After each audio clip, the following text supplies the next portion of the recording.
Olá, pessoal, vocês estão em mais um super episódio de No Bico do Corvo. Hoje, pilotando o episódio, estamos aqui sem Marcelo Zasca, que está numa outra aventura. Somente eu, Frater Goya, bem conhecido pela alcunha de Anderson Rosa, quem é quem ninguém sabe. E trouxemos aqui Glauber Gorski, o nosso convidado padrão. Quando a gente não tem nada melhor para fazer, a gente vai fazer melhor com o Glauber. E aí nós vamos deslumbrar cada vez mais com o mundo do cinema. Seja muito bem-vindo, Glauber. Obrigado, Anderson. Estamos aí. Glauber Gorski, também conhecido como Glauber Gorski, ou desconhecido como Glauber Gorski. Agora não tão mais tão desconhecido. O Bico do Corvo é o suprassumo. É o cliente assíduo. É o ápice das minhas manifestações e minhas elucubrações cinematográficas. E culturas pop, de modo geral, né? Boa. Então, hoje a gente está com a ideia de uma conversa sobre a greve dos roteiristas. É um troço que já está aí há um tempo, né? A gente teve várias situações que se desdobraram aí com essa greve. O envolvimento da Fran Drescher, né? Que também entrou de cabeça nessa greve e tudo mais. E trouxemos um especialista para falar sobre isso.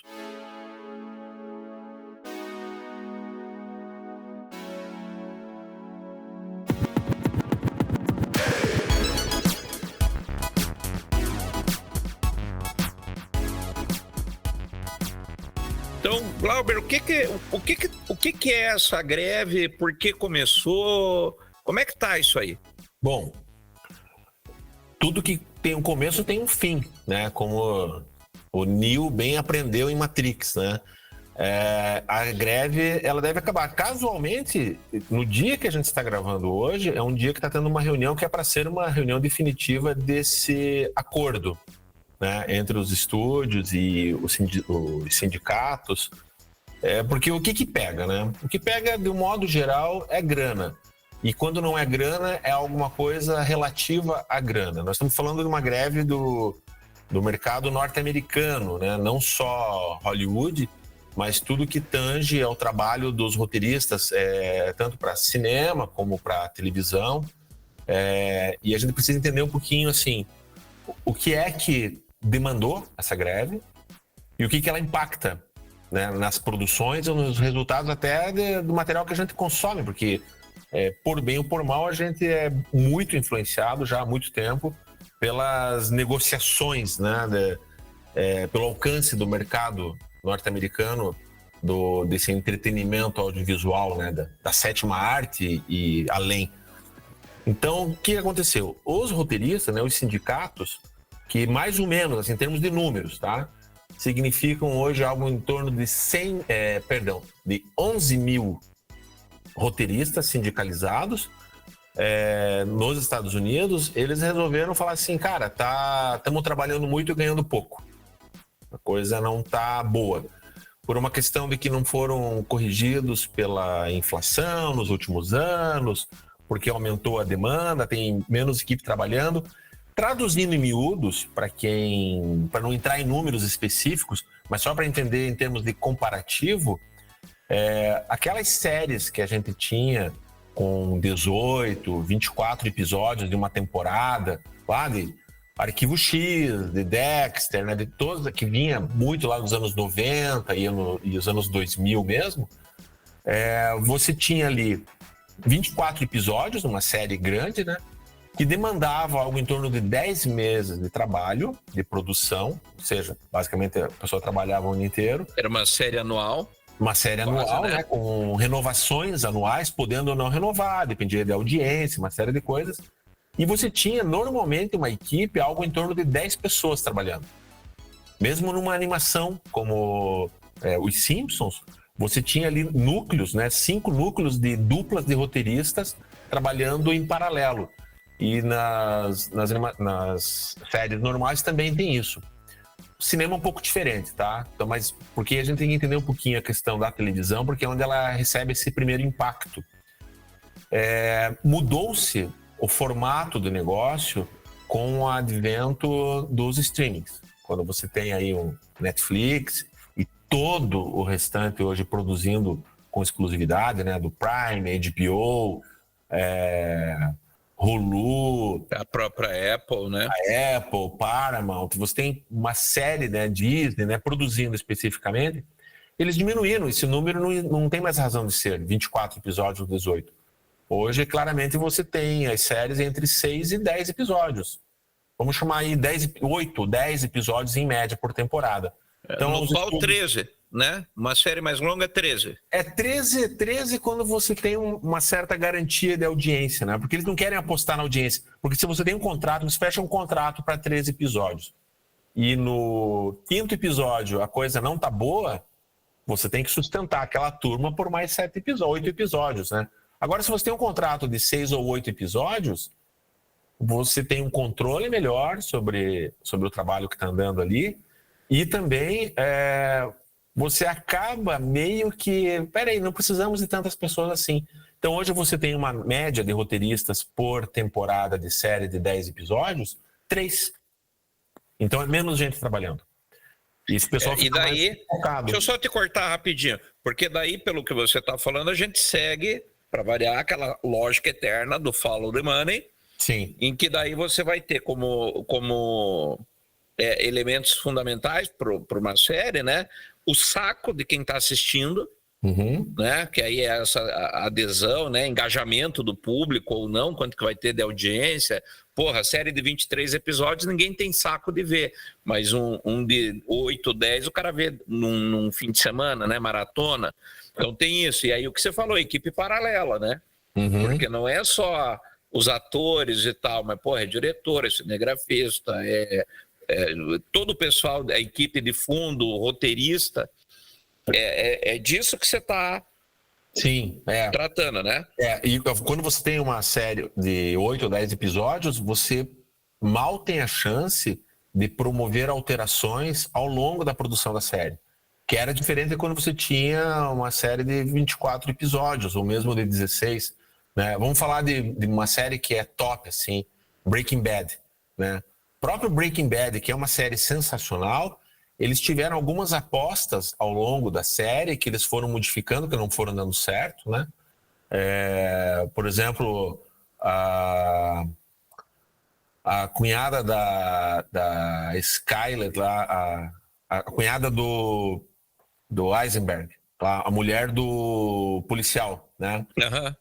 Lembra que uma época ela começou a ficar cleptomaníaca, né? Então a mulher do cara da polícia lá do narcotráfico, ela começou a roubar coisas das lojas e tal. Cara, aquilo não chegou a lugar nenhum, porque aquilo não pegou.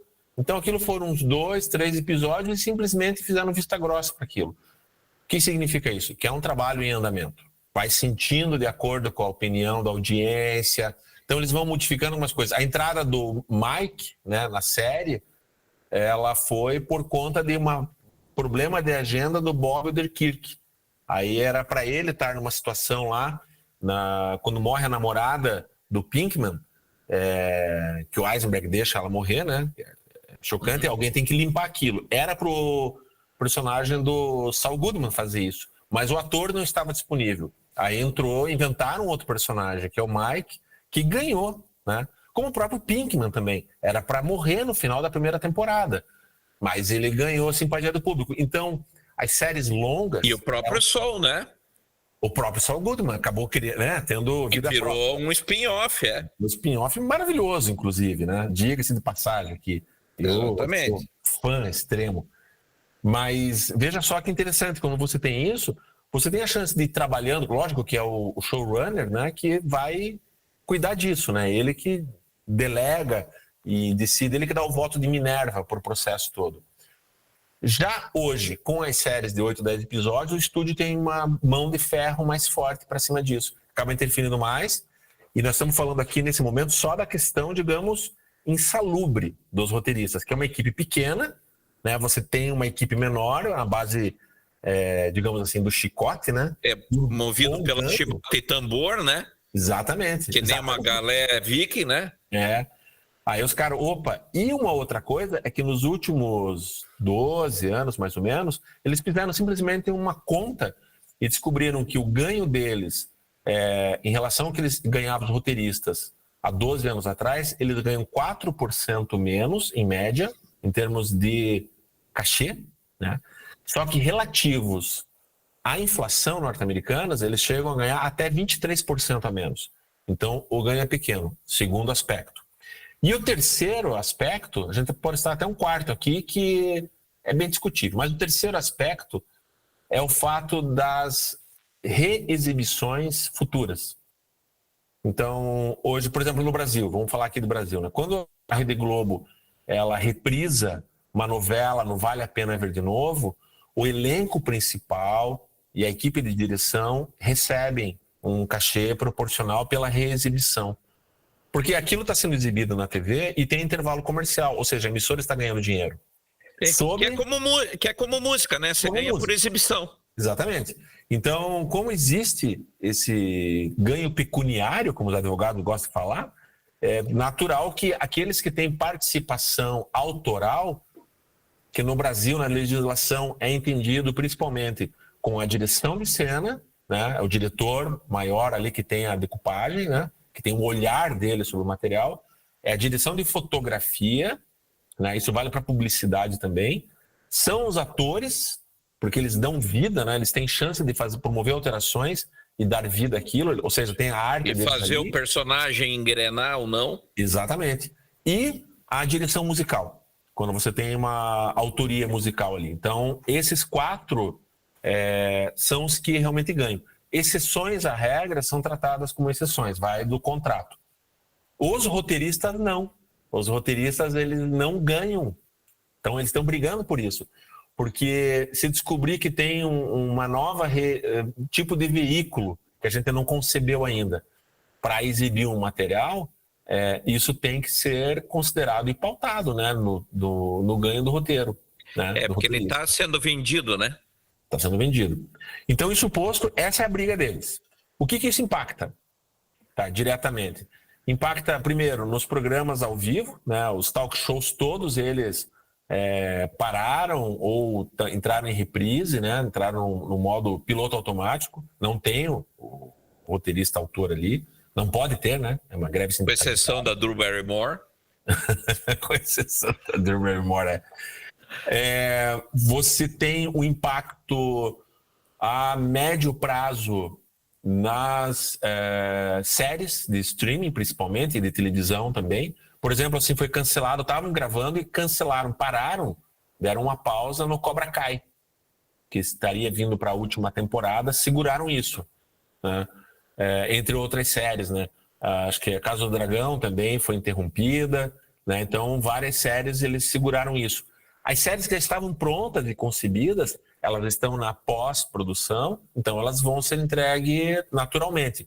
Só que a renovação do contrato talvez promova um atraso. Como aconteceu lá em 2007 e 2008, né? Algumas séries tiveram redução do número de episódios. Eu lembro de 24 Horas, que tinha um episódio por ano até a 6ª temporada.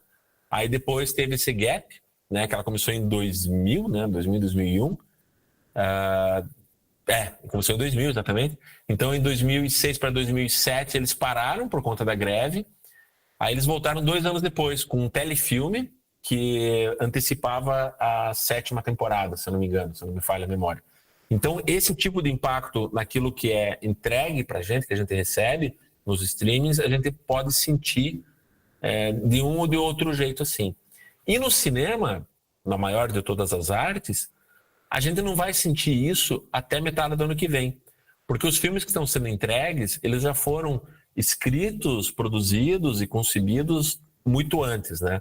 Então, quando a gente vai ao cinema assistir o novo Missão Impossível, é bom lembrar que ele foi filmado 3 anos atrás. 1 ano atrás a gente assistiu o novo Top Gun Maverick. Ele tinha sido filmado 3 anos antes, 4 anos antes. Então, as pessoas falam assim, só falando um parênteses aqui, cara, como o Tom Cruise tá novo. Não, no filme ele tá 3 ou 4 anos mais novo do que ele tá hoje, no momento que você está assistindo o filme na sala de cinema. E fora que, dependendo da medida que o tempo passa, 3, 4 anos, você decai mais rápido.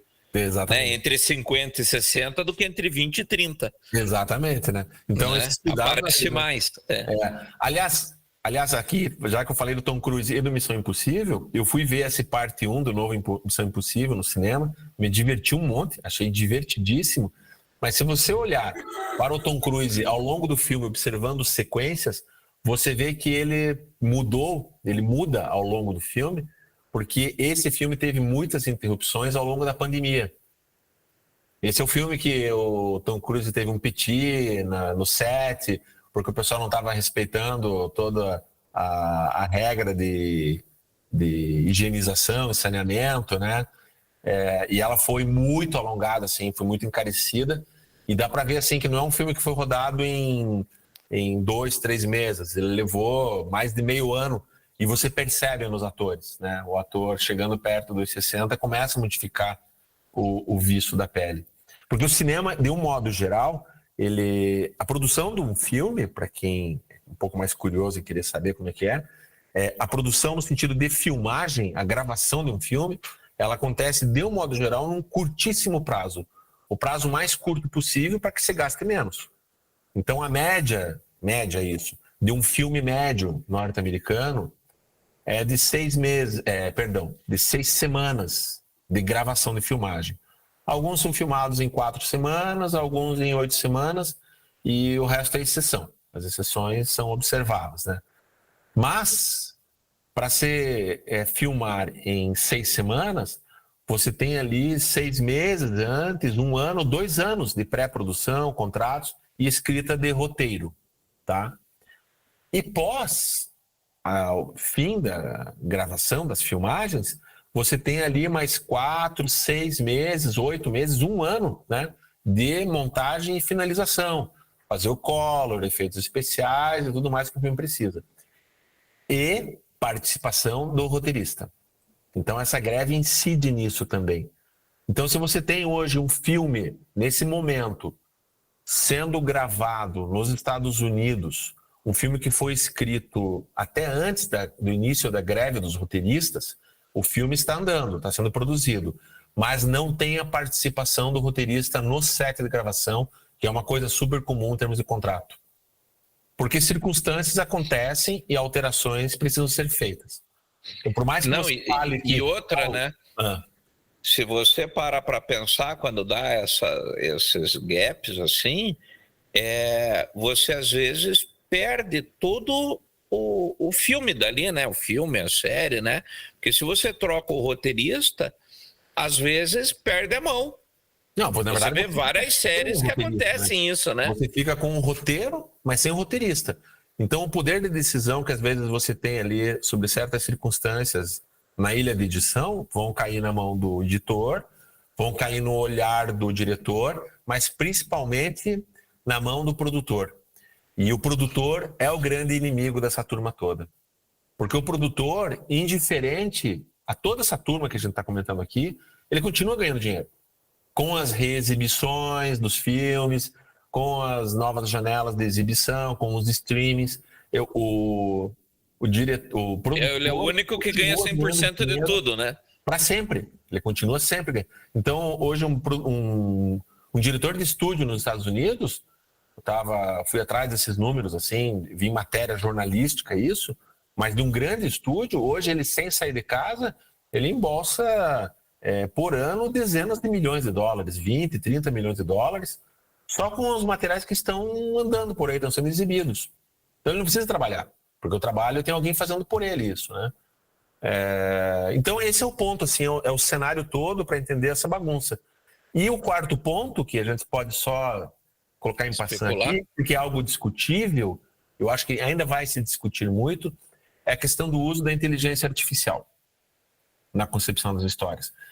Isso que os roteiristas estão pedindo, e também os atores, é uma questão de regulamentação disso. E até hoje saiu uma notícia que o R.R. Martin se envolveu nisso, né? Que não sei se você viu, mas saiu uma notícia hoje que ele também se posicionou em relação a isso. Eu não sou muito ingênuo com relação a isso tudo, Anderson, porque toda nova tecnologia sempre foi questionada, sempre foi discutida, né? Quando foi Gutenberg inventou a imprensa, imagino que tenha tido em algum momento greves de escribas, né? De pessoal que transcrevia obras e tudo mais, né? É o fim da vida do calígrafo, né? E tudo mais, do escriba. Naturalmente, quando foi inventado o carro, o cara que criava cavalos para puxar carroça deve ter ficado enfurecido, né? Então é natural haver essa resistência, né, com relação ao novo. Quando se inventou o Xerox, né, o fax e por aí vai, né? Sempre o advento de uma tecnologia, ele mexe, e tem que mexer mesmo com a tecnologia anterior. A Olivetti não fabrica computadores, até onde eu sei.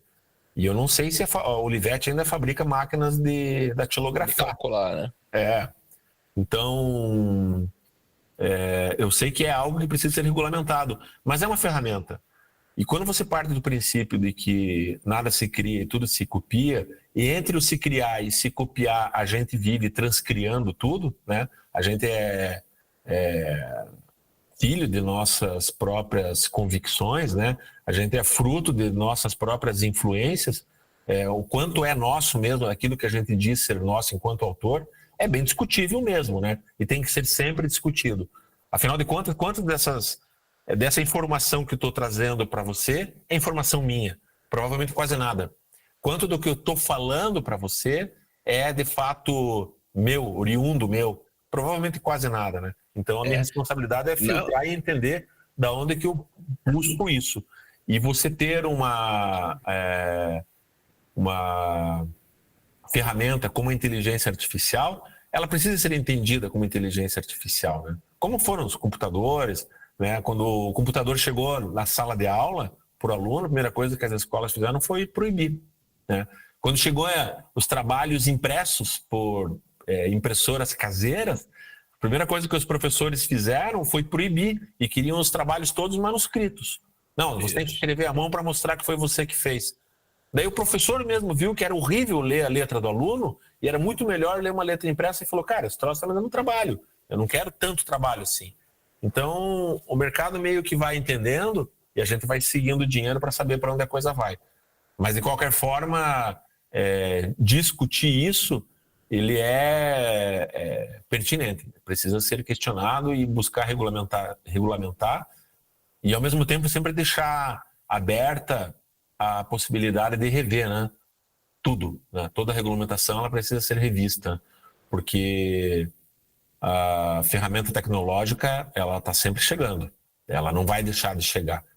Então é isso. Agora o que não muda, ou talvez a gente possa discutir isso também, são as estruturas narrativas. Aí a gente pode entrar numa outra sala que é falar assim, é possível criar uma história do zero, criar uma história nova e ser realmente original? Ou será que todas as tais 12 ou 18 grandes histórias realmente já foram escritas e tudo que a gente faz é reescrever elas? Então, você sabe que personagens que o Shakespeare escreveu são o que compreende todo o espectro da alma humana, né?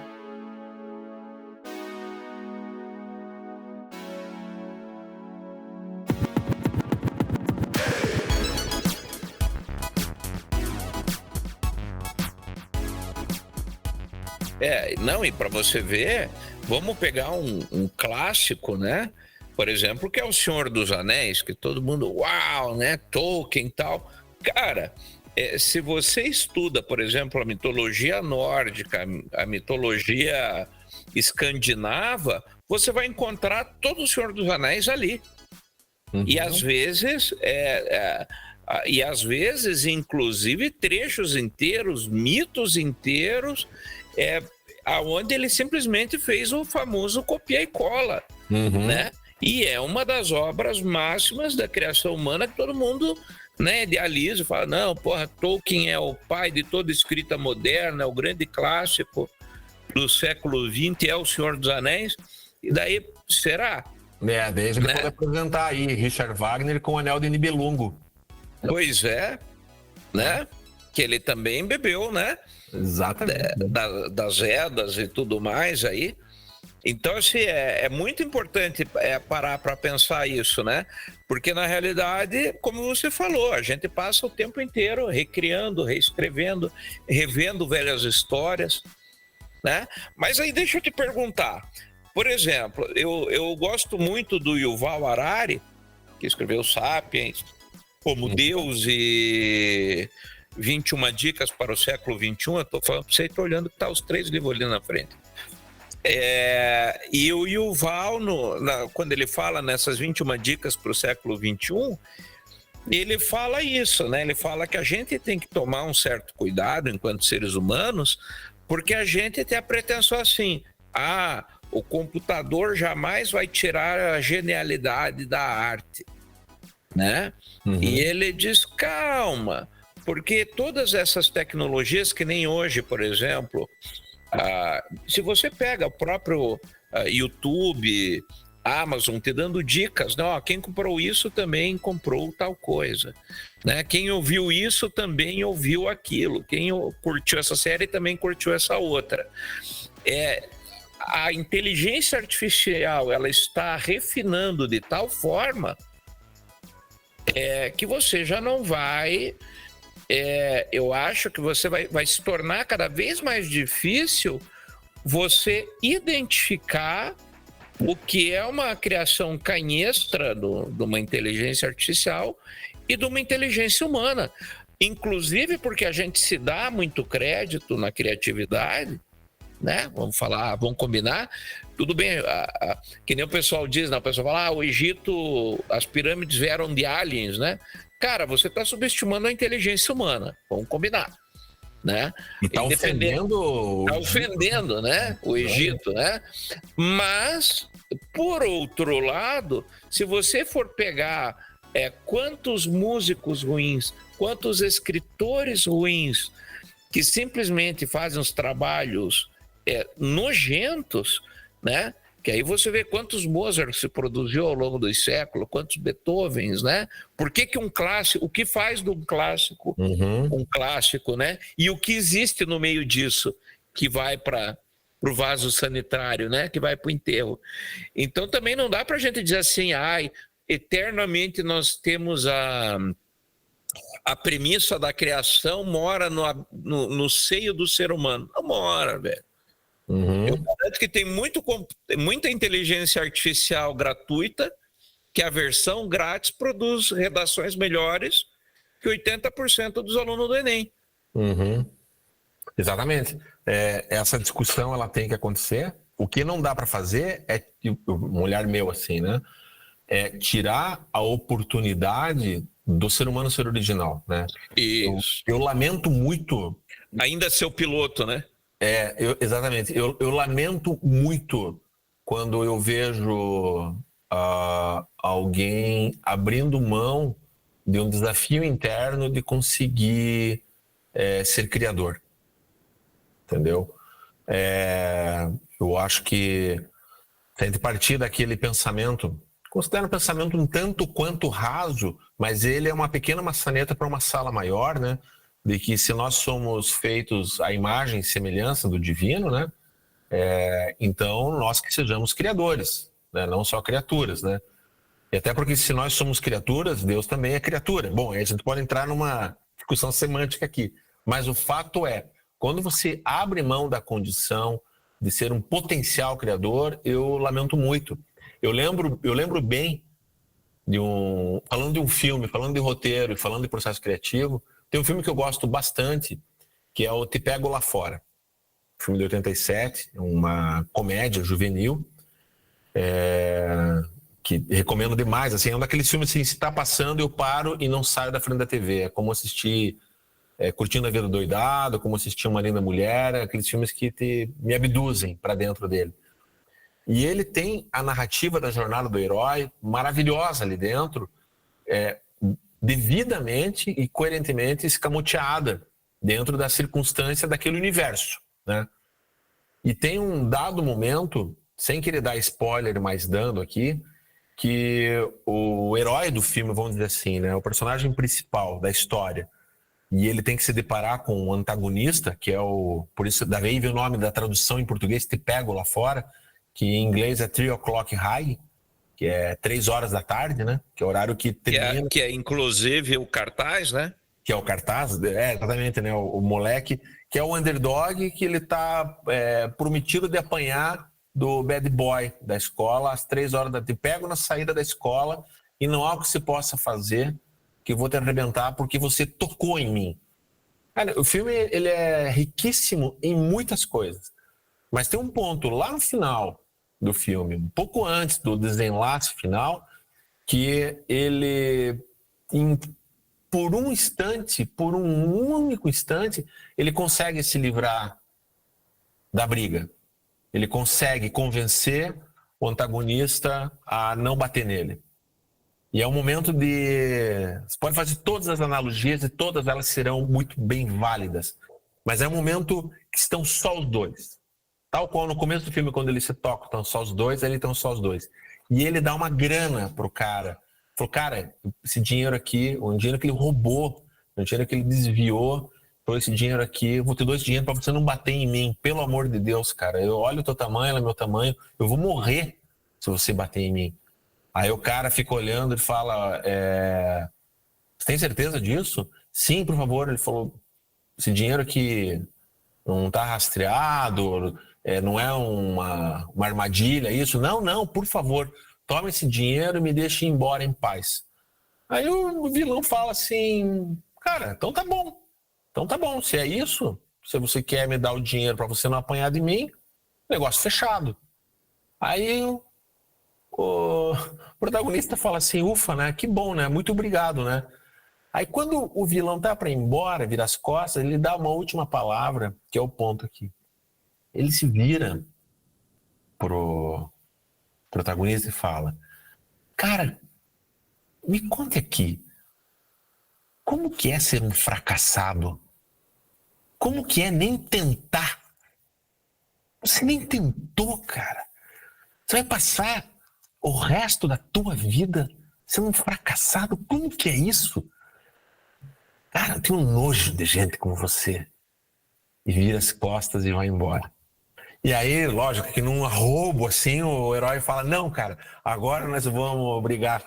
Aí, agora eu vou tretar. Vamos brigar? Então vamos. Dele, não, cara, o que eu fiz? Lógico, é uma comédia, né? Mas é isso, cara. Quando eu vejo assim alguém se utilizando de subterfúgios, né, de trapaças, eu fico pensando no cara, você nem tentou, cara. Então, porque é demanda nossa ser original. Lógico que todo o restante é ferramenta.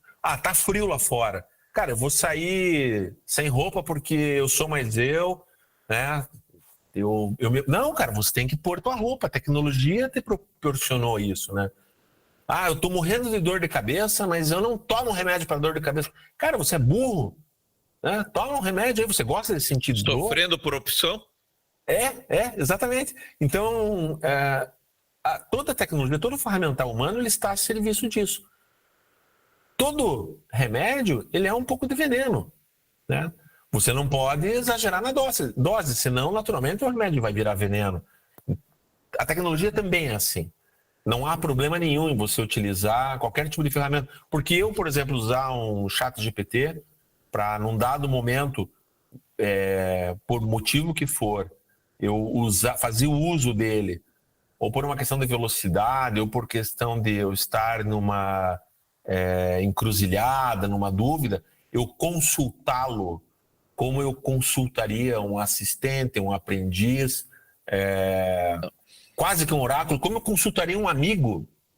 Não, então deixa eu te contar. Eu vou ter que te interromper, porque saiu agora o Bard, né? Que é a inteligência artificial do Google, né? Uhum. E, obviamente, eu como um verme, como que é, de pseudo-celebridade, eu falei, vamos procurar sobre mim, né? Uhum. Falei, vamos ver o que é. Que armas, o que ele me apresenta, né? O que essa inteligência artificial me apresenta. E daí primeiro ele falou, não, porque Frater Goya é o pseudônimo do pintor Goya. Eu falei, não é esse. Não, e eu entrei na pira assim, vamos conversar como se fosse um interlocutor humano para ver aonde que a coisa vai, né? Eu falei, não é esse, eu me refiro ao Frater Goya mago. Né? Aí eu falei, muito obrigado, então tá. E daí ele foi escrevendo. Mas aí o que eu quero chamar a atenção é que ele cita, você vê que como o troço é sinistro, que ele citou a posse lá da Academia Mourãoense de Letras, ele falou, inclusive no discurso da Academia Mourãoense de Letras, o Frater Goya cita tal. Eu falei, opa, pera, como assim? Né? Porque eu tenho isso em vídeo no YouTube, então, né, temos ouvidos aí no YouTube que o Bard foi lá buscar trechos do discurso. Aí já assustou. Só que daí, o que eu quero chamar a atenção, deixa eu achar aqui a conversa, porque daí, não, aí o troço ficou bizarro, porque daí ele falou assim, cadê? Deixa eu achar aqui. Deixa eu achar a pergunta aqui, porque daí ele falou assim, não, isso inclusive foi muito importante por causa de X. Cadê aqui? E aí eu falei, vamos ver aonde que isso vai dar. Mas é que eu quero falar dessa coisa da inteligência artificial e para a gente não ser ingênuo, né? Ele não pode ser ingênuo. Deixa eu ver aqui. Vou achar bem rapidinho. Cadê? Olha aqui, ó. Aí ele cita o discurso, né? A última linha que o Bard fala. A posse do Frater Goya foi um evento importante para a comunidade mágica do Brasil. É um reconhecimento do crescente interesse pela magia no país. Mas de onde que ele tirou isso? Né? Falei, como que ele... Né? Isso é um raciocínio mais interessante. Aí, cadê aqui? Ele falou isso. Aí eu perguntei, da onde você obteve essa informação? A posse, tal, é um reconhecimento, coisa. Olha a resposta dele, que aí é o que eu queria chamar a atenção. Obtive essa informação da minha própria análise da situação. Frater Goya é um mago respeitado e admirado no Brasil, autor prolífico e palestrante frequente. Aí ele começou a elencar uma série de motivos que levaram a ele a entender que era importante a minha posse. Em segundos. Então ele teceu um raciocínio para justificar uma resposta. Olha o grau que a gente tem numa ferramenta dessa, de tecnologias envolvidas, que ela constrói um pensamento. Agora, como você falou, eu não posso abdicar da minha inteligência, né, ou da minha tentativa, que é onde você estava falando, de ao menos tentar produzir algo para ficar à mercê da máquina, né? E é o que acontece, por exemplo, o que aconteceu, a mesma discussão que aconteceu no Photoshop, você lembra no começo? Que quando estourou o Photoshop, todo mundo, agora ninguém mais tem que aprender a pintar, usa Photoshop, ninguém tem que aprender a desenhar, vai no Corel, vai no Photoshop que está resolvido. São ferramentas, são ferramentas, né? Se você for ver, não tem inteligência que salve gente feia, né? Inteligência artificial, né? Como diz aquele cara lá, como que é o Chico da Diana lá, como que é? Que tem, que ele fala que nem botar olho azul em gente feia não resolve nada. Né? Ele é fabuloso, aquele cara. Ele fala, né, inteligência artificial, você botar inteligência artificial para criar uma coisa para você, é botar olho azul em gente feia. Então você não vai resolver.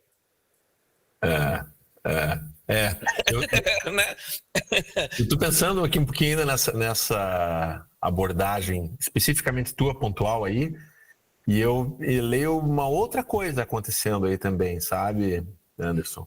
Eu vejo assim, eu não sei, a gente não tem acesso, não nesse momento, a como que é estruturado esses algoritmos para se gerar essa chamada inteligência artificial, que ela está sendo questionada, inclusive por estar usando esse nome, né?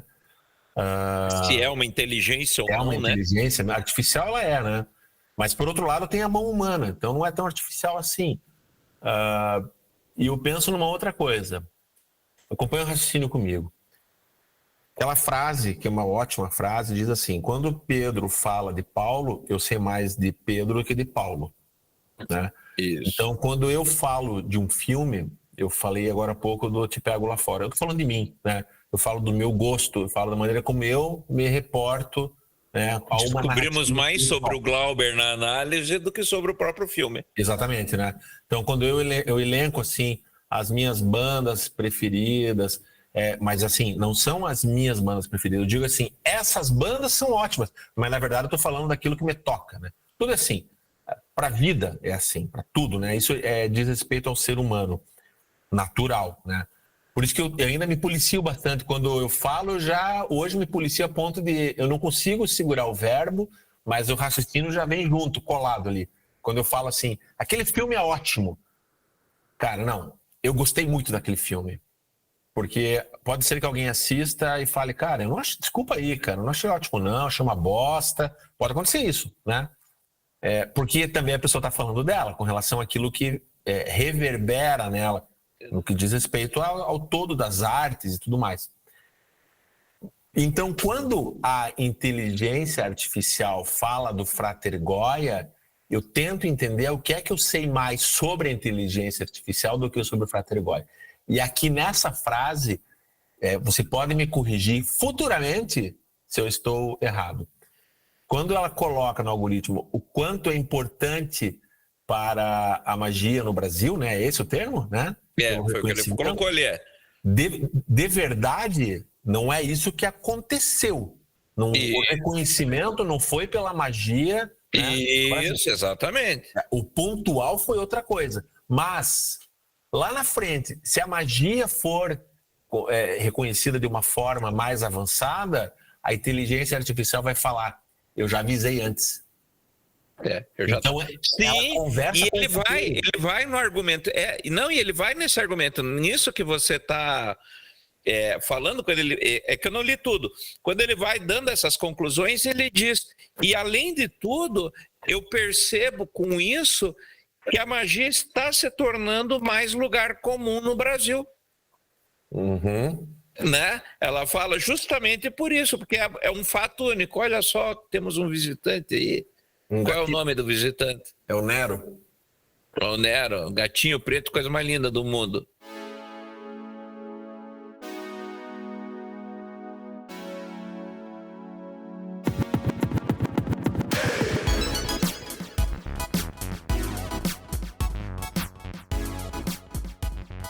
Vamos fazer um link dessa história da inteligência artificial para trazer de volta para o roteiro.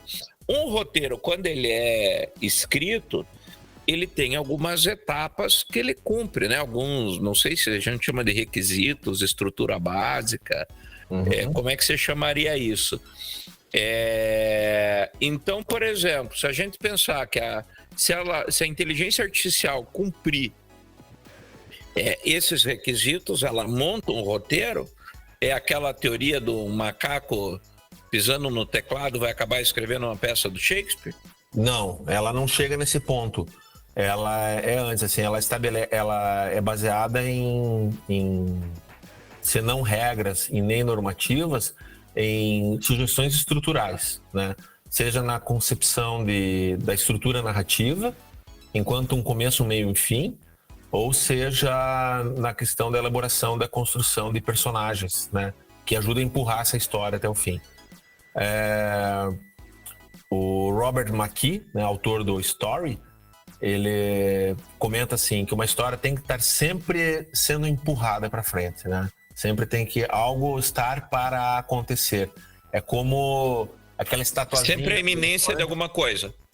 Aquela estátua do elefante que está inclinado, que parece que o próprio peso da estátua vai levando o elefante para frente, né? Essa dinâmica, ela está sempre acontecendo. O David Mamet, que é outro autor, teatrólogo, cineasta, ele comenta que para uma história andar, o espectador tem que estar o tempo todo se perguntando na mente, o que vai acontecer agora? O que vai acontecer agora? É isso que sustenta, né? Sustentar é estar em suspensão algo, né? Então você segura aquilo, é um trapezista andando num cabo atravessando 2 prédios. Será que ele vai conseguir? Será que ele vai conseguir? E ele vai andando. Se o trapezista parar no meio do caminho e ficar parado, você vai mudar de canal. Você vai desligar a televisão, você vai dormir, você vai cansar. Então, o movimento tem que acontecer e a dúvida tem que estar acontecendo o tempo todo. Então, há um começo, um meio e fim. Usando a analogia do trapezista. Existe um ponto A, ele vai até o ponto B e existe uma linha a ser atravessada. Vai conseguir atravessar ou não? Aí qual que é a proposta da história? A história pode ser contada de trás para frente, ele fazendo um moonwalk ali, ou fazendo um reverso. Pode. Aí, essas são as opções narrativas de quem concebe. Mas, ainda assim, há um começo, meio e fim. Não, mas o Tarantino, quando fez o Pulp Fiction, ele reinventou cinema, blá, blá, blá, blá, blá, blá, porque você tem uma história que ela é remontada, contada numa ordem quebrada, e ainda assim há uma conexão.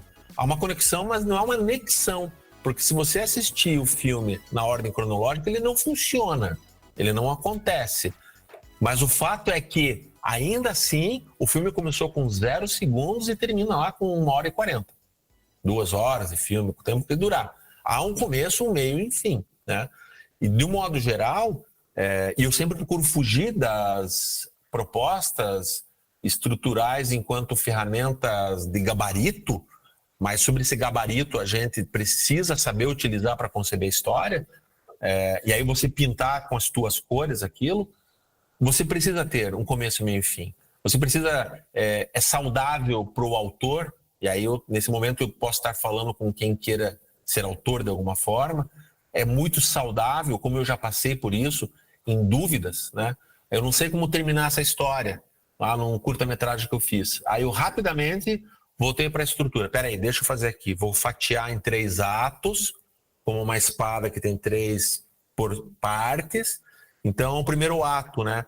Qual que é o ponto de virada? Qual que é o ponto central do primeiro ato? O que motivou? Aí eu fui enxergando o esqueleto do bicho. E aí, de acordo com o esqueleto do bicho, eu vi, então aqui eu preciso desse músculo, fortalecer isso. E aí eu volto para a instância orgânica. Em termos de narrativa, é isso que acontece. Quer você queira, quer não queira. Para entender aonde você está. Exatamente. Senão você pode cair numa armadilha muito fácil de você entrar num fluxo de raciocínio e não saber concluir aquela obra. Aí a gente tem obras gigantescas, obras homéricas, no bom sentido, né? Ou no mau sentido.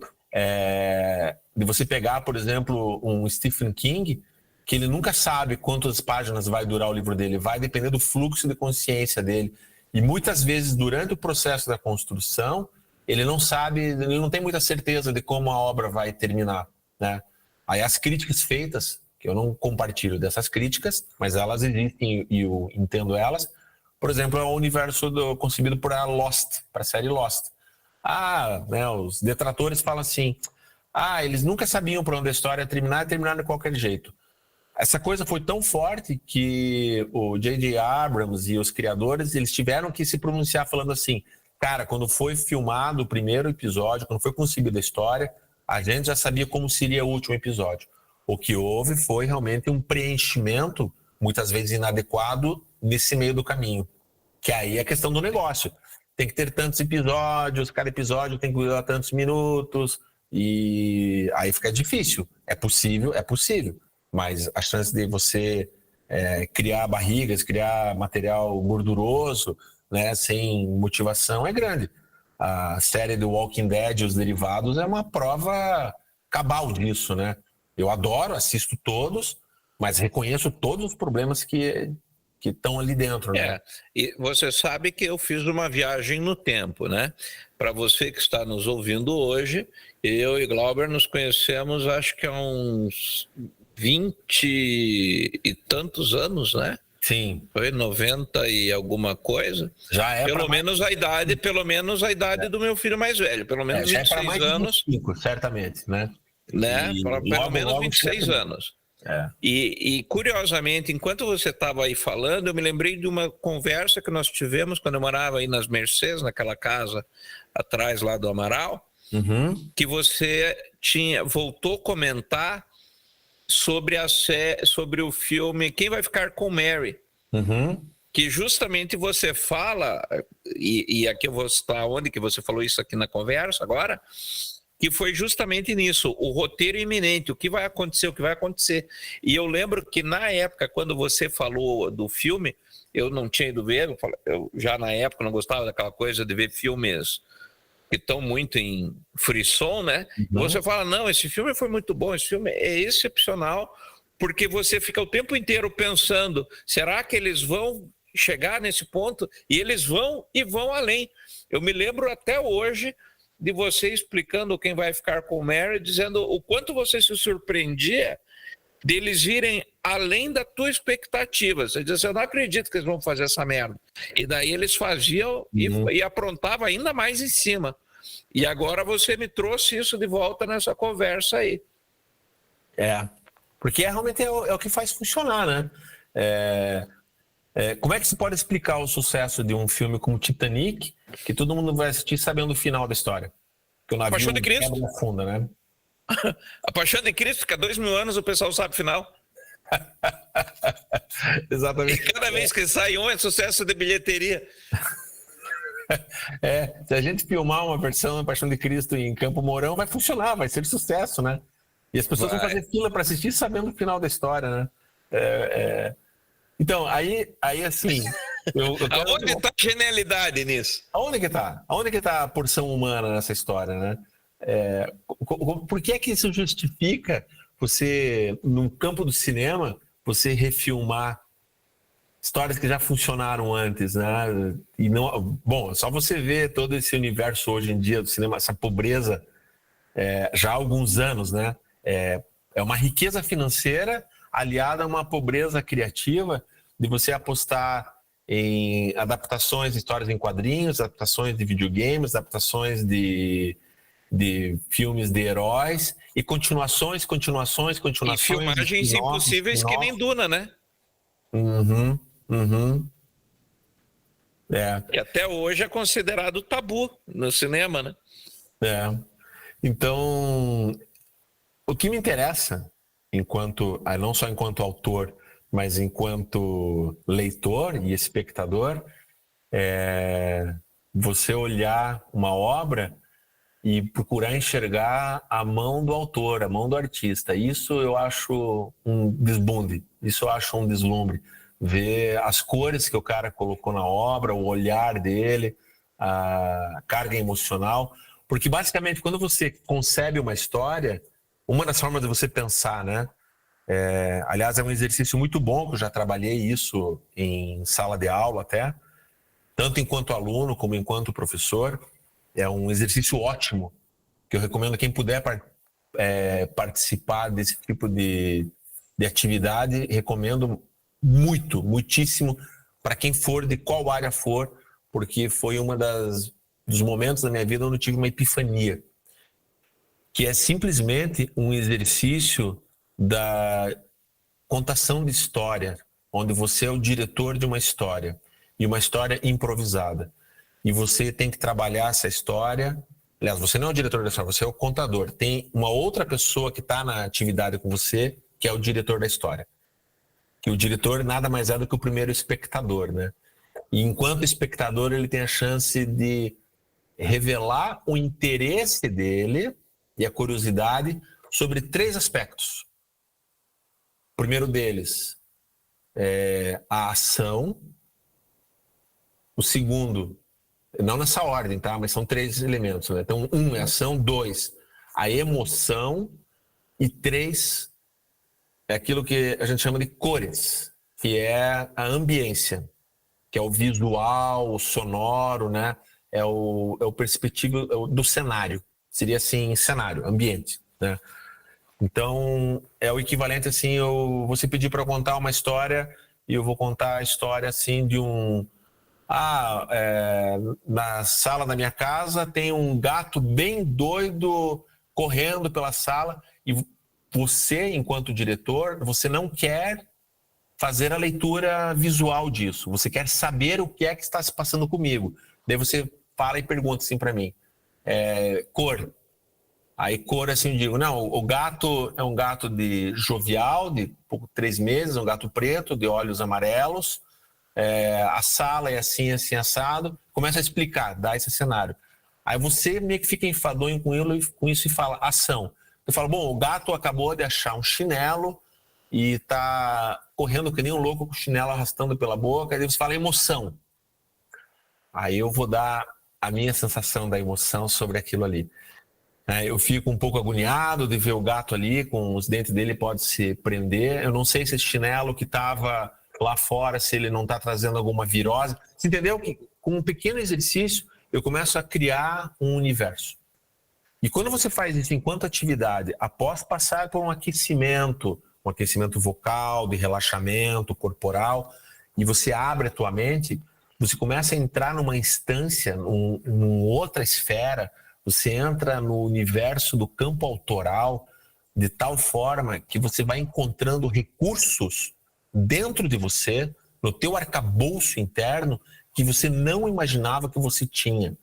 E você vai entrando numa carga emocional, você vai usando todos os teus recursos, teu glossário, teu entendimento intelectual para fazer aquilo, e mais a tua, isso somado, né, com a carga emocional, empurrar essa história para frente. Você tem que inventar alguma coisa, e esse inventar brota. É impressionante, Anderson. Isso é um exercício impressionante. Quem já teve a oportunidade de participar desse tipo de atividade sabe o que eu estou falando. Quem não teve, não sabe o que está perdendo.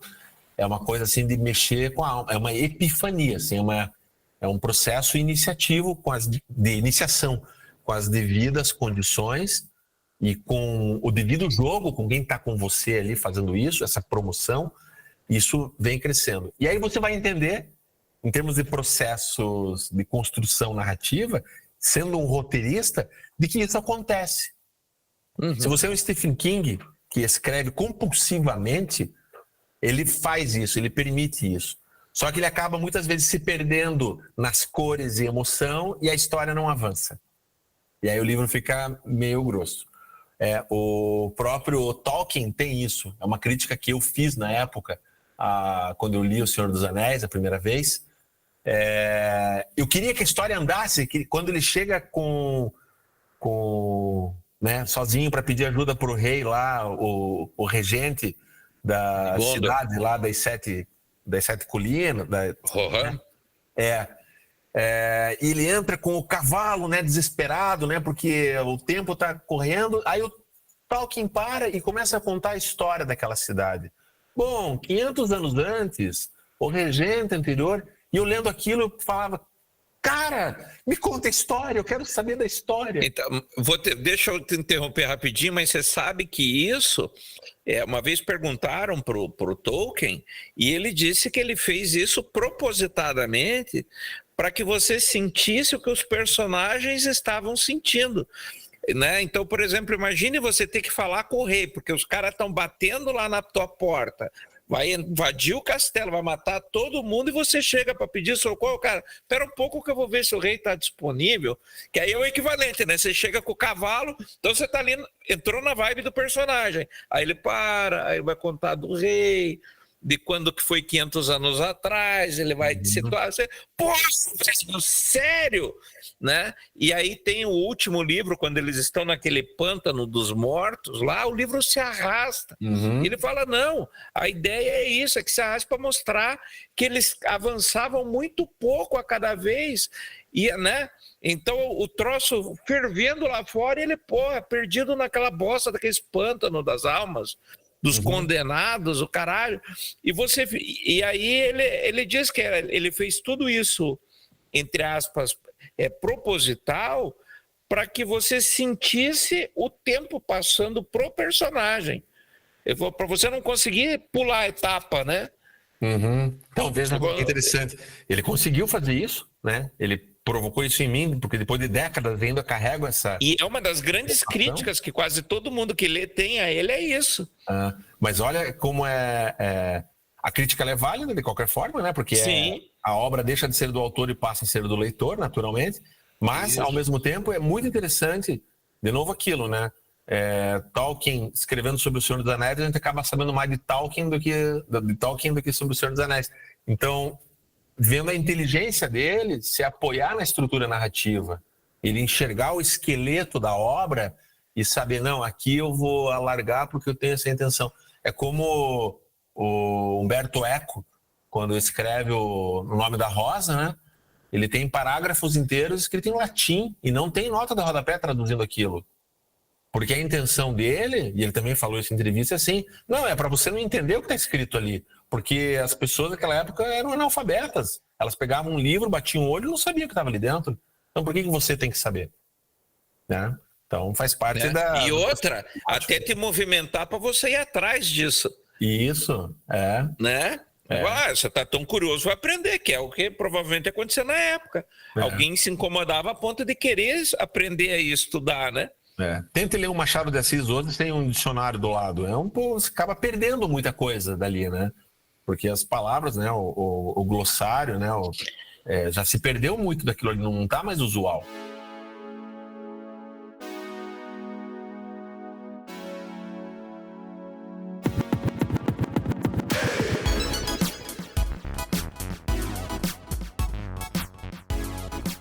E daí deixa eu te fazer uma pergunta. Até onde eu, como escritor, é óbvio que eu tenho minha opinião pessoal. Mas até onde que a gente pode dizer que, por exemplo, numa obra como um bom filme, né, uma boa série, né, não vamos pegar aqueles assim, aquelas coisas que é só para passar tempo, né? Tipo, só vou me encher linguiça aqui que eu preciso de um seriado de 6 horas da tarde que não sobre nada quando você vê. Mas estou pegando coisas memoráveis, assim como o próprio Senhor dos Anéis, tanto filme quanto história, O Silêncio dos Inocentes, o primeiro, né, o filme. Até onde que o roteirista é a alma do show? Tem dois momentos, assim, é como qualquer outro autor, né? Tem dois aspectos distintos, né? Existe o roteirista que é encomendado a trabalhar uma história. Se você pegar o Monk, lá o filme que conta a história do roteirista do Cidadão Kane, né? É isso, né? O Orson Welles chega, contrata um roteirista, né? Produtora, a RKO contrata e ele fala, eu quero uma história assim, assim, assado. Então... esse jogo, né? O roteirista vai criando e o showrunner, que era o Orson Welles, vai dizendo, por aí, não é por aí. Então, ele é alguém que é um autor, mas a obra dele, a resultante final da obra, não é necessariamente pura em termos de autoria, em termos de ser algo pessoal, né? E existe aquele outro roteirista que é o cara que concebe o roteiro de uma forma original e essa obra vai ser produzida. O porém aqui, nesse aspecto, é que essa obra a ser produzida, ela tem uma chance muito grande de sofrer alterações, seja por opções estéticas do diretor, seja por circunstâncias financeiras da produção, ou seja por decisões acima dele. Então, a obra, ela deixa de ser dele e passa a ser de outro. Um exemplo, assim, no cinema clássico popular é o De Volta para o Futuro. O roteiro, quando ele foi aprovado para virar filme, a máquina que voltava no tempo não era um DeLorean, era uma geladeira. Né? Mas o roteiro aprovado para virar filme foi dado um start, vamos produzir. Era aquele roteiro da geladeira. Aí aquilo foi adaptado, foi alterado, né? Então, ainda assim, na mão dos autores. Lógico que no cinema, principalmente no cinema norte-americano, né, hollywoodiano, não é nem norte-americano, hollywoodiano, tem muita gente que é contratada e sequer é citada, né? Outros roteiristas entram em cena por uma série de Ghostwriters. Você tem o Mário Puzo, que escreveu o roteiro do primeiro Superman. Antes de ele escrever o roteiro do Superman, ele escreveu o roteiro do Poderoso Chefão. O Poderoso Chefão é o primeiro roteiro que ele escreveu na vida. E ele só escreveu porque ele tinha escrito o romance Poderoso Chefão. Ele é autor do romance. Então, ele fala isso em entrevista também. Ele escreveu um roteiro sem ser roteirista. Ele não sabia o que era fazer um roteiro. Ele sabia escrever um livro, não um roteiro. Ele se tornou, aprendeu o ofício, né, que é um pouco diferente, de você escrever um roteiro. É mais fácil escrever um livro, escrever um romance, do que escrever um roteiro. É bem mais fácil, né? Por uma série de aspectos. Mas é no sentido da obra ser funcional, né? Porque o roteiro, ele é uma ferramenta à parte, ele é uma extensão do filme. Ele é Se a gente tem uma linha do tempo, o roteiro ele está antes, durante e depois. Mas ele começa antes de tudo, né? A montagem não acontece antes, o roteiro sim, mas o roteiro também ele acontece depois. Ele é quase atemporal no processo. E o roteirista, né? Por isso que ele tem que estar presente nessas 3 etapas. E por isso que ele tem que ser remunerado. Porque enquanto outros, né, atores estão trabalhando em outras obras, vindo de um filme, entraram naquele filme e já estão roteirizando o filme, o roteirista está preso àquele filme, né? Como diretor, né? Por isso que, até em termos de valores, isso é só uma ilustração que eu quero dar. Às vezes a pessoa pergunta, quanto ganha um roteirista? Existem tabelas, né? Existem sindicatos mesmo no Brasil, mas de um modo geral, para entender, é mais ou menos, guardado as devidas proporções e entendendo que há exceções, mais ou menos assim, do custo total de um filme, de uma produção de um filme, fora a distribuição, fora o marketing, tudo mais, mas para que o filme exista, normalmente o roteirista ele fica com algo em torno de 5%, 4%, 5% do valor. O que significa isso? Um curta-metragem no Brasil, hoje médio, deve custar algo em torno de R$100 mil. Então o salário, né, o ganho, né, do roteirista é de 5 mil. Não é muito dinheiro para alguém ficar envolvido alguns meses num processo de escreve, reescreve, reescreve. Mas num longa-metragem então é muito mais. Um longa-metragem no Brasil hoje, se custa R$1 milhão, o roteirista ganha 50 mil. É um dinheiro bem melhor. Só que o cara vai ficar 2 anos trabalhando. Aí você divide 50 mil por 2 anos e vai descobrir que não é tanto dinheiro. Por 24 meses. Então não é tão glamuroso, deslumbrante, né? No teatro é assim também, ele fica com 5% da bilheteria limpa. O diretor, né, comparativamente, assim, é alguém que detém, normalmente, em média, num filme, ele tem um ganho de 10% do valor final da obra, né? Então, de novo, as mesmas contas. O filme custa R$1 milhão, o cara ganhou R$100 mil para dirigir um filme. O filme custou R$2 milhões. Ele ganhou R$200 mil. Beleza. Cara, o cara ficou 3 anos, 4 anos, 5 anos da vida dele envolvido naquilo. Aí você me diga se isso é muito dinheiro assim, né? Ou se nesse meio do caminho ele precisou deslocar a energia dele para outros trabalhos e outras coisas, né? Não, e assim, para quem quer conhecer um pouco mais de roteiro, eu recomendo muito o filme Trumbo, que conta a história do Dalton Trumbo, que é o roteirista de Spartacus, Êxodos, né? Olha os filmes que o cara tem na manga, né? Então, Dalton Trumbo não é qualquer cara porcaria, né? E ele mostra muito isso, que, né? O Papillon, o roteiro do Papillon é dele, porra. Né? Então você vê, e é um cara que, se você vê no filme, ele em vários momentos está trabalhando assim, 4, 5 roteiros, 12 roteiros para ter grana. Sim. Que entra nisso que você falou. Ele tem que, quando ele é contratado lá por aquela produtora, não lembro o nome da produtora dos filmes belos lá que ele vai fazer, que daí ele tá na lista negra, né? E daí o cara diz, não, você vai trabalhar, só que você vai fazer filme para mim com pseudônimo. E você vai só produzir filme de B, tipo O Monstro da Lagoa Negra, aquelas produções assim, né? E ele faz assim, um roteiro a cada 3, 4 dias. Então o cara era uma máquina. Então, para ilustrar isso que você está falando, é fabuloso. E acho que, como você falou, acho que a gente conversou isso em off, né? São 3 grandes greves de roteirista.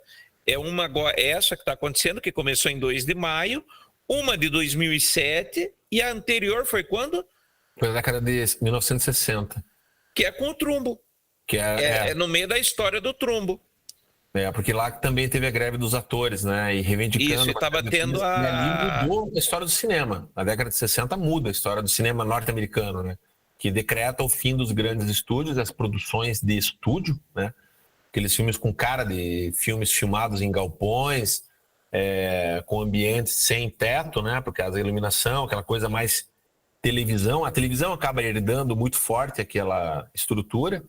E vem os filmes mais naturalistas, que é já decorrente do cinema novo brasileiro, da novela vague francesa, do novo cinema italiano, né? Que é a coisa de ter luz mais natural, a câmera um pouco mais na mão. E aí a gente vai ver as grandes obras da Paramount, né? Com ali, o filme que decreta essa mudança é o Sem Destino, né? O Easy Rider. E aí depois você vai ter lá Love Story, né? Vai ter O Bebê de Rosemary, e aí vai ter O Poderoso Chefão. Então são filmes que tem, né? Aquela luz que era escura. E filmes, né? que quem não conhece não sabe o que é cinema, né? São 4 filmes aí que você citou que quem não conhece não dá para dizer que é cinéfilo, né? Não, aí pode pôr na lista também Chinatown, né? Mesmo. Opa, um exemplo de roteiro, um dos melhores roteiros da história do cinema, né? Até hoje, né? Chinatown é usado como modelo para dar aula de roteiro, né? O Chinatown é ótimo. Você falou do filme do Trumbo, né? Como recomendação. Eu preciso falar também de um outro que eu já citei aqui, que é o David Mamet, e dos filmes que ele fez. Ele é um autor de teatro, ele é um dramaturgo teatral, mas ele também versa no cinema. Um dos filmes que tem roteiro assim perfeito dele é Os Intocáveis, né? Com Robert De Niro, Kevin Costner, Sean Connery. E depois ele ali então era só roteirista. E aí ele vai fazer como é que é? The House of Games, a Casa dos Jogos, que é um filme B, que é ótimo, é de trama. E eu recomendo muito que assista um filme que, se não me engano, é de 1992, chamado Oleana, que é o nome de uma mulher. O-L-L-E-A-N-A, Oleana. Esse filme é um filme sensacional porque ele vai demonstrar a força narrativa de você ter 2 atores, tá? Um professor e uma aluna, na antessala da direção da escola, onde ela está acusando ele de assédio sexual. E você fica 1h30 querendo saber o que vai acontecer agora, o que vai acontecer agora. Então o David Mamet faz tanto que é uma peça de teatro também, que no Brasil, nos anos 90, teve uma montagem com Antônio Fagundes e eu acho que era a Leandra Leal fazendo o papel da aluna. E circulou o Brasil a peça e tal, do texto dele. Então é a força narrativa, né, de uma história que precisa naturalmente de ótimos atores, mas que ela por si só funciona. Essas histórias me interessam mais, para mim, enquanto Glauber, né? O próprio Último Tango em Paris, né? Último Tango em Paris. Também é isso, né? Uma sala só, um ambiente só, né? 2 atores. E até filmes, vocês veem assim que quando os diálogos são ótimos, né? Aliás, deixa eu fazer um paralelo aqui e uma outra pequena explicação. Lá atrás, muito tempo atrás, há muitas décadas, numa galáxia muito, muito distante, em Hollywood, o roteirista, ele era um cara que ele escrevia a história, né? Os roteiristas eram contratados, enquanto funcionários dos estúdios, a escreverem roteiros sem parar. Então eles tinham que escrever 30, 40 páginas por dia. E é lógico que no meio disso tudo tem coisas legais, mas a maior parte é lixo, né? É arroz branco, não tem nada de integral ali. É só socando. Verborragia. Então, você tinha isso e não necessariamente esses roteiristas escreviam diálogos. Às vezes você tinha o cargo do dialoguista, né? Um grande dialoguista, mais na minha opinião, né? mais do que um grande roteirista, é um grandíssimo dialoguista, é o próprio Quentin Tarantino, né? Ele é excelente, ele coloca aquilo. O David Mamet é ótimo também, mas o Tarantino, para mim, é sensacional. Os atores falam que parece tudo improvisado, natural, de uma primeira vez. E, inclusive, aqui um pequeno easter egg, tem um filme que eu gosto bastante, do Tony Scott, chamado Maré Vermelha, de submarino, né? Filme de submarino eu adoro, né? Sim. E é com o Gene Hackman e o Denzel Washington. E tem uma pequena sequência no filme, uma pequena sequência que o Denzel Washington ele é o primeiro imediato do submarino e o Gene Hackman é o almirante. Que ele vai apartar uma briga de dois marinheiros na cozinha, no jantar, eles saem na porrada. E ele chega lá para apartar. E o que aconteceu de briga aqui? Não, a gente estava discutindo aqui porque ele falou que o surfista prateado do Jack Kirby é melhor do que o do Moebius. Essa sequência, ela foi, pelo menos ela é acreditada como sendo do Tarantino. Isso é caro do Tarantino, de colocar referências, né, de outras obras dentro de uma outra obra. Isso dá uma vida para o filme, né? Porque não tem, para começar, isso não tem nada a ver com a narrativa, né? Isso é um outro ponto. Essa é uma questão genial, é um tempero genial. E você contar uma historinha com começo, meio e fim, com a narrativa, por mais maravilhosa que ela seja, ela pode ser fria e funcional. Mas quando você coloca um tempero que aparentemente não vai modificar a história, mas vai ajudar a revelar uma nuance de um personagem relevante na história, que talvez vai mostrar uma faceta dele que pode justificar ou não uma ação dele no filme, na história do filme, isso é genial.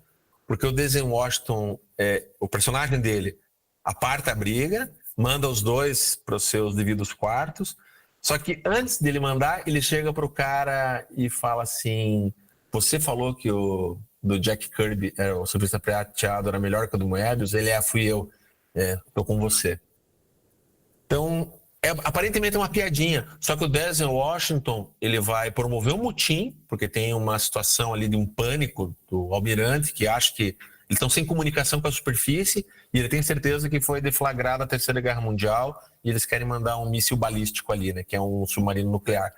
E o Denzel Washington fala que não está rolando isso, então rola um motim. E esse marujo dessa pequena discussão vai ser peça-chave de estar ao lado dele ou não na sequência da história. Então, onde ele arruma o aliado, né? Ele compra o aliado. Ele compra comentário sobre quadrinhos. Exatamente.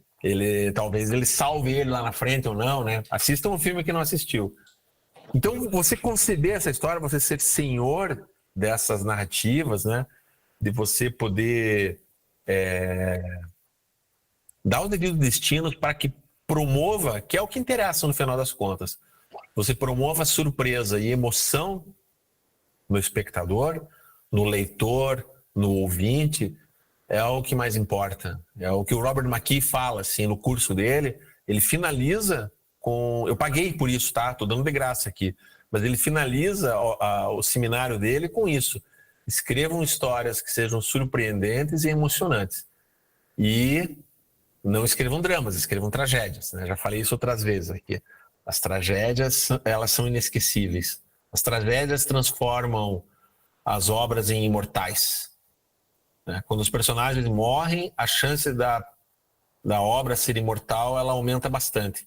Haja visto a produção de William Shakespeare. A quantidade de mortos, de personagens principais que morrem nas obras de Shakespeare é inacreditável. É pior que o Stallone e o Cobra. Pior que Stallone e o Cobra. Exatamente. E nem por isso Stallone e o Cobra é um drama shakespeariano. Exatamente. Então só matar, só ter sangue na história não significa que vá ser um sucesso. E mais do que isso, falando de Shakespeare, não é porque é Shakespeare que é original. Das 36, né, 35, 36 obras de Shakespeare, somente uma é original, até então que se saiba dele, que é a última obra dele, que é A Tempestade. O resto são histórias que já tinham sido contadas, mas não pela mão dele, não pelas palavras dele, não pelo olhar dele. Então, quando você lê Hamlet, Henrique V, Romeu e Julieta, quando você lê Sonhos de uma Noite de Verão, você está lendo uma história que outros contaram antes. Isso. Mas você está lendo Shakespeare. Por isso que é Romeu e Julieta de William Shakespeare, né? Então é o olhar dele, você está lendo Shakespeare mesmo, de verdade, né? Você está lendo Romeu e Julieta, sim, mas você está lendo Shakespeare, está sabendo mais dele. Se é que ele existiu, né? Se entrar na teoria da conspiração de que era um board de escritores... ele era, exatamente, era um bando de ghostwriter, né? Que atendia pelo nome de Shakespeare. Eu acho que era inteligência artificial ChatGPT 8.0 que viajou no tempo dentro de um disco voador. E pronto. É mais fácil resolver. E estamos resolvidos, Aliás, Deus Ex Machina, né? A gente pode, num outro momento, falar de Deus Ex Machina. Que, aliás, pesquisem. Quem não sabe do que se trata, pesquisem para saber do que se trata e nunca usem, se vocês quiserem ser realmente autores originais e incríveis. O Deus Ex Machina é a preguiça última. Nem o ChatGPT deve usar Deus Ex Machina, a não ser que se peça para ele e talvez ele te questione, viu? Se ele for realmente uma inteligência... Né, se houver alguma inteligência ali... ele vai falar assim, o quê? Você tem certeza? Eu posso escrever aqui, mas vou dizer que você é o autor, não eu. Velho. É bem isso. Ô, Glauber, você sabe que nós conversaríamos a noite inteira, mas o nosso ouvinte tem seu prazo de ouvir, que senão a gente, como é que é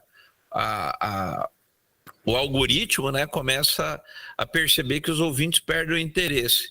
Até o momento que os ouvintes escutam até o final, o algoritmo vai entender, não, peraí, eu estava enganado, né? Isso. Vamos fazer uma campanha, ouça tudo até o fim ou deixe tocando até o final e vai fazer outra coisa para burlar o algoritmo. Boa. Vamos vencer o algoritmo. Se você cansou do nosso... Começar a botar isso no começo do episódio. Se você é contra cultura, se você é um cara contra algoritmos que sabotam o seu podcast, né? Deixe o podcast rodando até o final, vai fazer outra coisa para que pareça que nós ficamos... que você ficou interessado na gente. Se você tiver a chance de sabotar o algoritmo ou de você ficar numa busca através de uma vida inteira tentando sabotar o algoritmo, seja ele qual for, na tua vida, na tua família, no todo que te rodeia, talvez você tenha a chance de enxergar o que está fora do sistema fechado, do qual a gente vive. Verdade. E aí, essa é a portinha que se abre para uma outra sala, que temos um anfitrião aguardando na antessala, chamado Jacques Vallée. E aí, isso é um assunto para um outro armário de Nárnia. É isso. E que recado você deixa para o pessoal que está ouvindo a gente até agora? Não se deixe enganar, tá? Não se deixe enganar com essa profusão, não se deixe mergulhar e afundar não sei nem o que falar assim, mas essa inundação de obras, de streaming, de cinema, que não param de chegar até nós.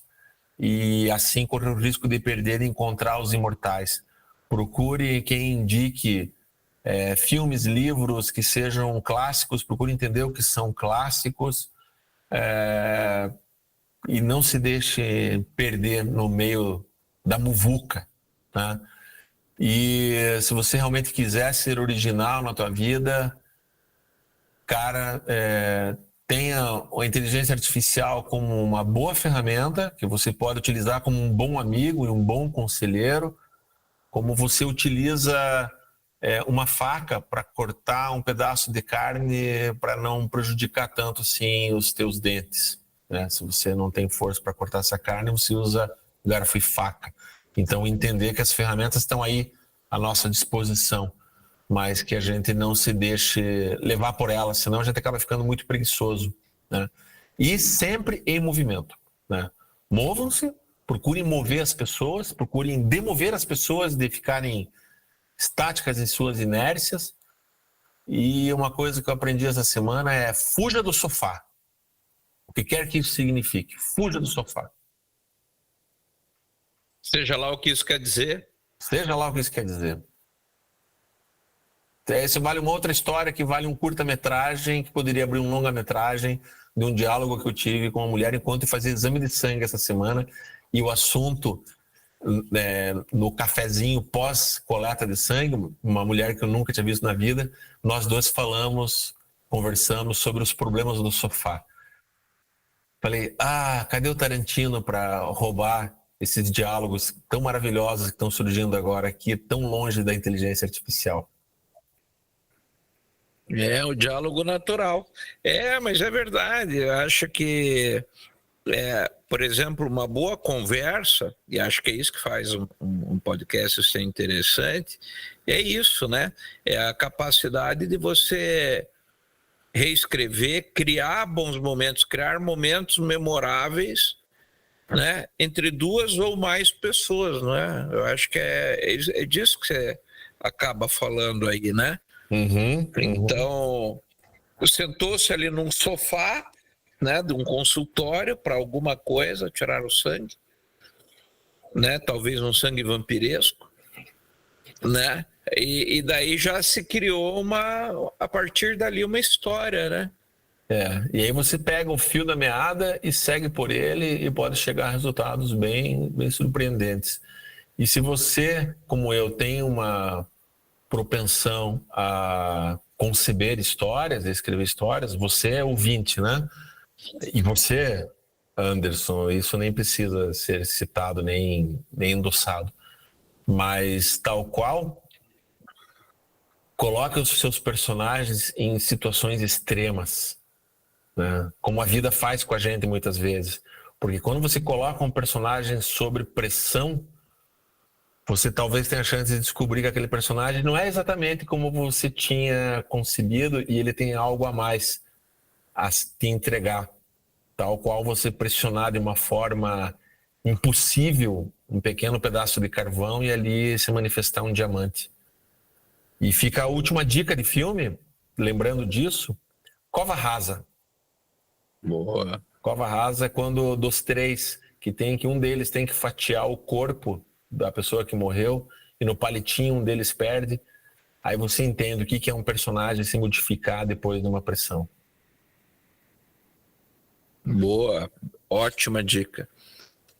Hoje, olha, para você que está ouvindo e que ficou até esse momento, embora tenha ido fazer outra coisa, e talvez apenas o seu cachorro esteja ouvindo o nosso podcast, se você pegou essas dicas de filme, acho que você vai ter algumas horas, não só de diversão, mas de reflexão, né? Sim. Porque são filmes que levam você a repensar muitos pontos de vista. Não é aquela coisa filosófica, assim, eu não acho que é isso, mas eu acho que se rever como ser humano, né?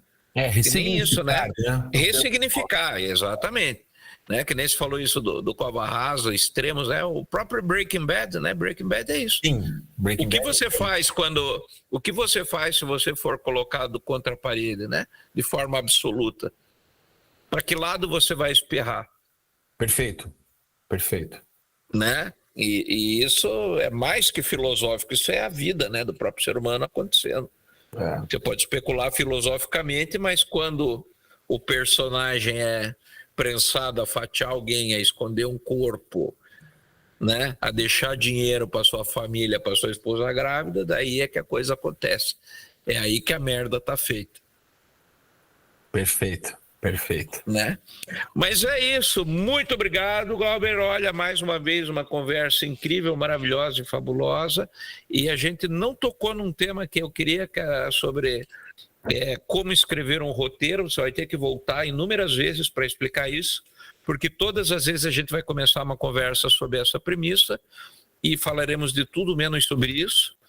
Então você vai ter que vir repetidas vezes até que esse fato se consume ou não. Ou até que eu aprenda a fazer isso, aí quem sabe eu possa replicar. Tá bom. Mas, gente, obrigado para você que ficou com a gente até agora. Seja bonzinho, fique feliz, escove os dentes, né?